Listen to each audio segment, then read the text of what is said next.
মুক্তিযোদ্ধা না হয়েও নামের আগে মুক্তিযোদ্ধার টাইটেল ব্যবহার করে নির্বাচনী প্রচারণা চালাচ্ছিলেন বগুড়া ১ আসনের জামায়াত প্রার্থী অধ্যক্ষ শাহাবুদ্দিন। নির্বাচন কমিশনের অনুসন্ধান ও বিচারিক কমিটি তাই এই প্রার্থীকে কারণ দর্শানোর নোটিশ দিয়েছেন। ধানের শীষের প্রধান এজেন্ট কাজী ইরফানুর রহমানের লিখিত অভিযোগের ভিত্তিতে সরেজমিনে অনুসন্ধান চালানোর পর তাকে এ নোটিশ দেয়া হয়। নোটিশে উল্লেখ করা হয়, জাতীয় সংসদ নির্বাচনে রাজনৈতিক দল ও প্রার্থীর আচরণ বিধিমালা ২০২৬-এর আলোকে এ ধরনের প্রচারণা বিধি বহির্ভূত।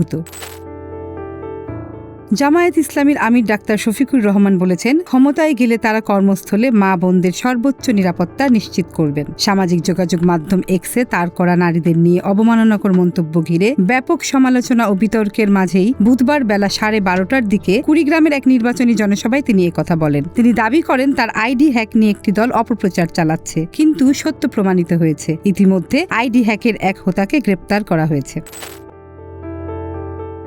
শেরপুর ৩ আসনে ত্রয়োদশ জাতীয় সংসদ নির্বাচন বাতিল হচ্ছে বলে জানিয়েছে নির্বাচন কমিশন। কিডনিজনিত রোগে হাসপাতালে ভর্তি থাকা অবস্থায় শেরপুর ৩ শ্রীবর্দী ঝিনাইগাতি আসনে জামায়াতের প্রার্থী মোহাম্মদ নুরুজ্জামান বাদল মারা যাওয়ায় এ ঘোষণা এলো। পরবর্তী সময়ে এই আসনে নির্বাচনের নতুন সময়সূচি ঘোষণা করবে ইসি। বাদল জামায়াতের শেরপুর জেলা শাখার সেক্রেটারি ছিলেন। জামায়াতের ভেরিফাইড ফেসবুক পেজে রাত ৩টা ২৪ মিনিটে এক পোস্টে এ তথ্য জানানো হয়।